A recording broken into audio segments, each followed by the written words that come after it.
बिस्मिल्लाहिर्रहमानिर्रहीम नहमदुहु व नसल्ली अला रसूलिल करीम अम्मा बाद। मेरे मुअज़्ज़ज़ सामीन किराम और स्टेज पर रौनक फ़रोज़ बुजुर्गान दीन, हमारा प्रोग्राम अल्हम्दुलिल्लाह 7 बजे से चला हुआ है और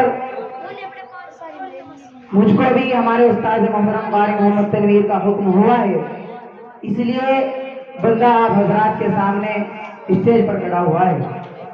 दोस्तों देखिए, वैसे तो मेरा इतना मुताला वसी नहीं है, लेकिन फिर भी जो मेरे इल्म के मुताबिक है वो मैं आप हजरात के सामने पेश करता हूँ। ये जंग आज़ादी शुरू कहाँ से हुई थी? जंग आज़ादी जिस शख्सियत ने जंग आज़ादी के लिए अपना कदम उठाया था, जंग आज़ादी की तरफ अपना कदम उठाया था, वो शख्सियत कौन थी?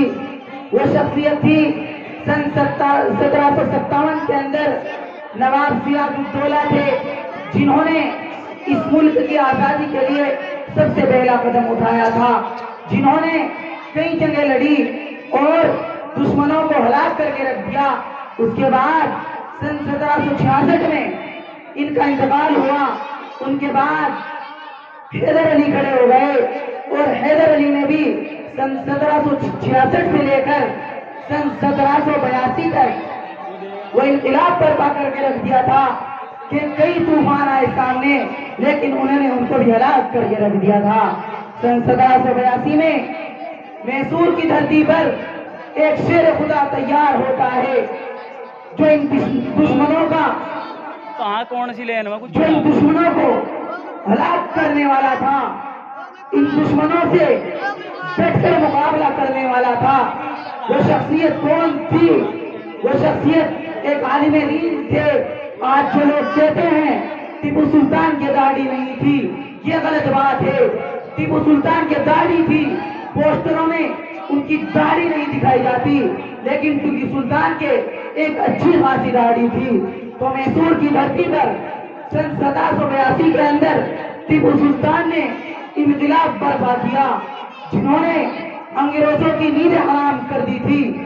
जहां भी हो जाते तो अंग्रेज हिल कर रह जाते, लेकिन जब 1782 में कुछ लोग अपने ही गद्दार होते हैं, जैसा कि उस टाइम के जो गद्दार थे, उस टाइम जो इन लोगों से उन लोगों ने गद्दारी की थी, वो मीर सादिक थे, मीर जाफर थे, तो इन लोगों ने गद्दारी की थी, जिनकी गद्दारी की वजह से मैसूर की धरती पर भी अंग्रेजों ने हमला कर दिया था।